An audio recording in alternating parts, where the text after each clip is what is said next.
తండ్రి లేని వారి పక్షమున న్యాయము తీర్చరు, విధవరాండ్ర వ్యాజ్యము విచారించరు. తండ్రి లేని వానికి న్యాయము తీర్చుడి, విధవరాలి పక్షముగా వాదించుడి.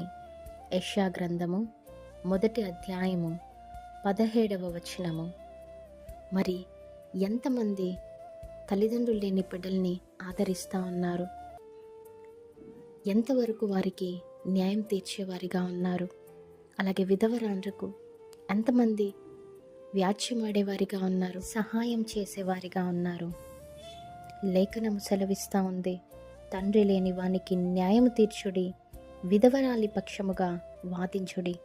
ఒకవేళ మనం అలా చేయకపోతే ఈ భూమి మీద ఉన్న మనుషులు తల్లిదండ్రులు లేని బిడ్డల్ని, విధవరాండ్రను పట్టించుకోకపోయినా దేవుడు ఉన్నారండి వాళ్ళని పట్టించుకోవటానికి. ఎంతోమంది వారిని అవమానిస్తూ ఉంటారు, వారికి ఈ వెనకాతల ఎవరూ లేరు అనేసి ఎన్నో మాటలు అంటూ ఉంటారు, నిందలు మోపుతూ ఉంటారు. ముఖ్యంగా విధవరాల పక్షమున ఎలా పడితే అలా ఇష్టం వచ్చినట్టు బిహేవ్ చేయటము, నానా మాటలు అనటము చూస్తూ ఉంటాము.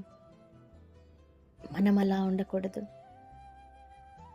నిన్ను వలె నీ పొరుగు వారిని ప్రేమించు అన్నాడు. మరి అందరినీ ప్రేమించేవారిగా మనం ఉండాలి, అంతేకాని పక్షపాతం మనము చూపించేవారిగా ఉండకూడదు.